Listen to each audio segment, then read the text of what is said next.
Avinash ji, welcome to Deloitte. Thank you sir. आज आपको देख के बहुत अच्छा लगा, बहुत ज़्यादा अच्छा लगा।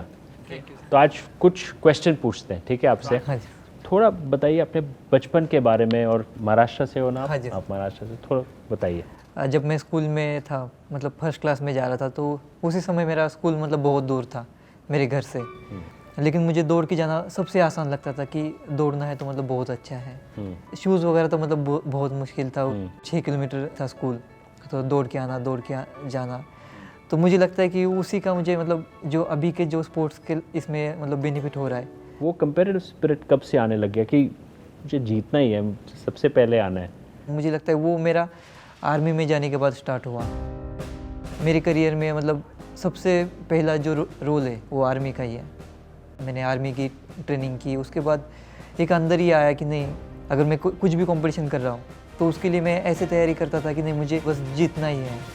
वहाँ पे अमरीश कुमार कोच थे, उन्होंने मुझे 2-3 महीने की ट्रेनिंग की और नेशनल्स खिलाया।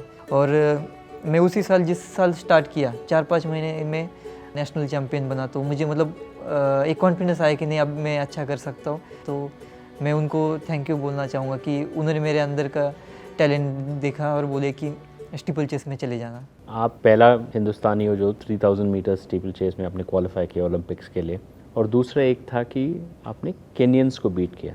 बहुत मुश्किल है, मतलब आपने कैसे बीट किया उनको? कॉमनवेल्थ में पिछले 28 साल से सिर्फ केनियन ही जीतते आ रहे हैं, तो इतना आसान नहीं। लेकिन मैं भी वैसे मतलब जिद्दी था कि मुझे जीतना ही है आज, चाहे जो भी हो।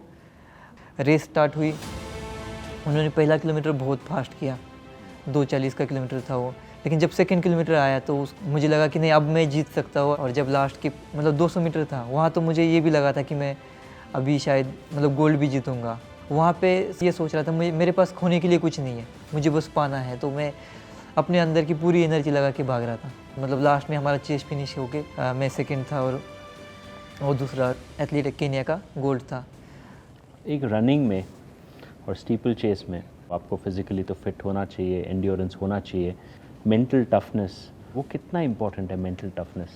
कोचेस है वो बोलते हैं कि आपके आज जैसे 400 के 20 रेपिटेशंस है, तो कभी कभी क्या हो जाता है कि 10-12 के बाद बॉडी में लैक्टिक बनता है, बहुत ज़्यादा थकती है और ऐसे लगता है कि आज छोड़ देते हैं, आज नहीं हो पाएगा। तो उस समय ये आता है कि नहीं, आज जो भी है आज करने, 20 बताए हैं, 20 करने हैं। तो मुझे लगता है उस दिन ट्रेनिंग हो जाती है। तो मुझे लगता है कि एथलीट को जैसे जितना फिजिकल फिटनेस ज़रूरी है, उससे ज़्यादा मेंटली हेल्थ ज़रूरी है। बहुत सारे लोग ये सुनेंगे ये पॉडकास्ट, आप रोल मॉडल हो उनके लिए, तो आप क्या बोलेंगे उनको जो ओलंपिक्स का ड्रीम परस्यू कर रहे हैं? हम इंडियंस है, हार्ड वर्क में तो शायद मुझे नहीं लगता कि हमारे से ज़्यादा कोई हार्ड वर्क कर सकता है।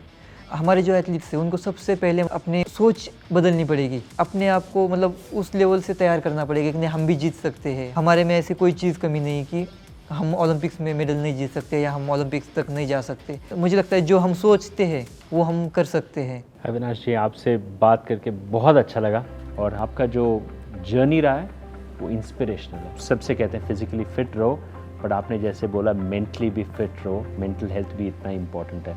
Thank you Avinash ji, thank you हमारे साथ टाइम स्पेंड करने के लिए। Thank you.